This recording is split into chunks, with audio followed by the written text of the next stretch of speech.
Shalom everybody and welcome to the Rivkah journey. My name is Rabbi Shapira and I'm the author of the Rivkah Remnant, a book that now is available in so many languages. I hope that you are blessed by it and you are reading it and you are committed to the journey, because your journey today to the house of Isaac, back to the house of Israel, means the salvation, then the complete redemption of all of Israel. Now, both Eliezer and Rivkah have to take a journey, but there is one thing that is common both to Rivkah and to Eliezer.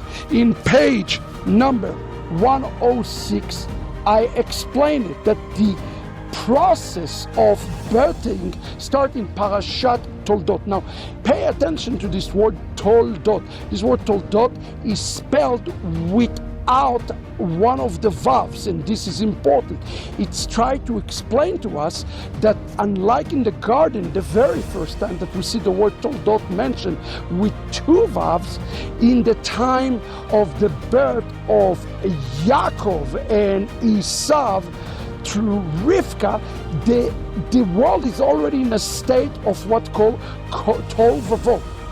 The only other time that we see this word Toldot mentioned with two vowels, meaning the new heaven and the new earth, is in the book of Ruth, in the beginning and in the end. But in between those two, every time this word Toldot, generation, birth, is being mentioned, guess what? Every time it's a missing vowel. Why? Because we are birthing redemption, and everybody need to understand it. The process of redemption is a process that you and I are to be birthed. I wrote this in page 106. The process of redemption, birth out of the world of chaos, is critical for us to understand, as redemption always starts in the realm that called Tohu Vavohu. Think about this term Tohu Vavohu. When the world was created, when the garden was created, what was created before the garden? It says it was Tohu Vavohu, chaos and waste.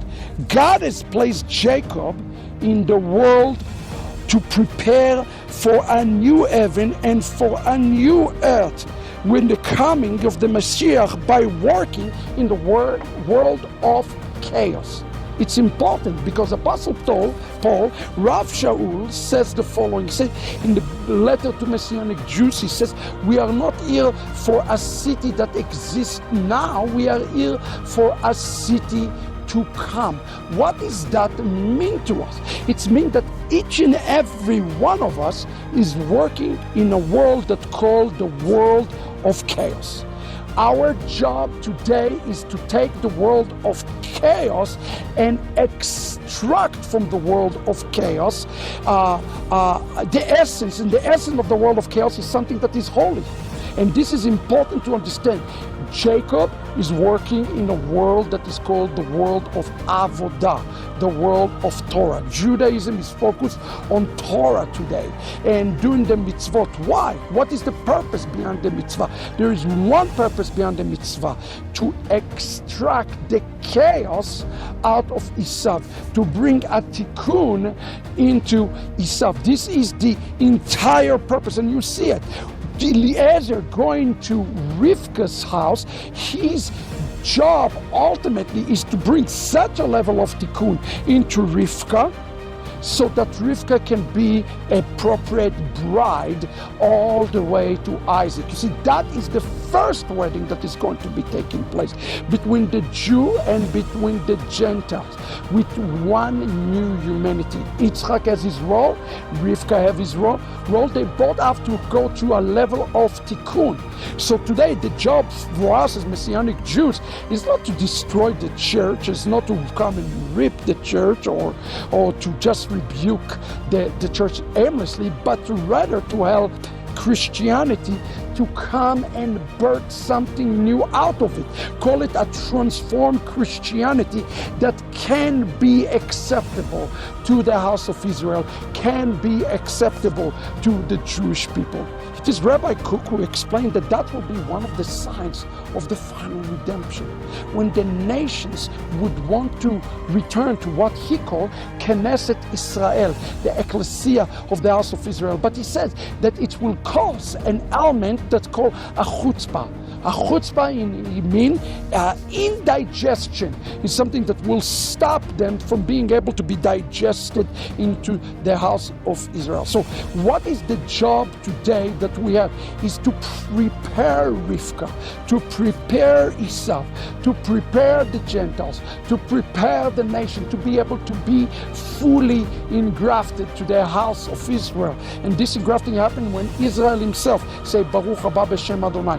When Israel say Baruch haba b'shem Adonai to the nations, they also say Baruch haba b'shem Adonai to Messiah himself. And that's why it says in the book of Amos, I will return with their return. Who is he talking about? He's talking about the Rivkah remnant return. When the remnant is returning, guess what? Messiah is returning. So today when we see the tovavo and the chaos, I hate it when people use this term, messy, messianic, messy church. No, the messiness is a great opportunity for us. It's a great opportunity for us to be restored and to make a rectification. So today I think our biggest challenge is to look at the potential, not to look at the physical, because if we look at the physical of the church today, say, well, why? It's a mess. It's the same thing we can say about Judaism, though, as well, where Judaism rejected Yeshua. But guess what? There is a great potential in both to make a Tikkunim. So Judaism need to work through Torah, through the world of Avodah, to extract the holiness that is found inside Christianity. God bless you. I hope you've been blessed by this shiur. We will see you. Run and get the book. Let's rectify one another. Shalom, everybody.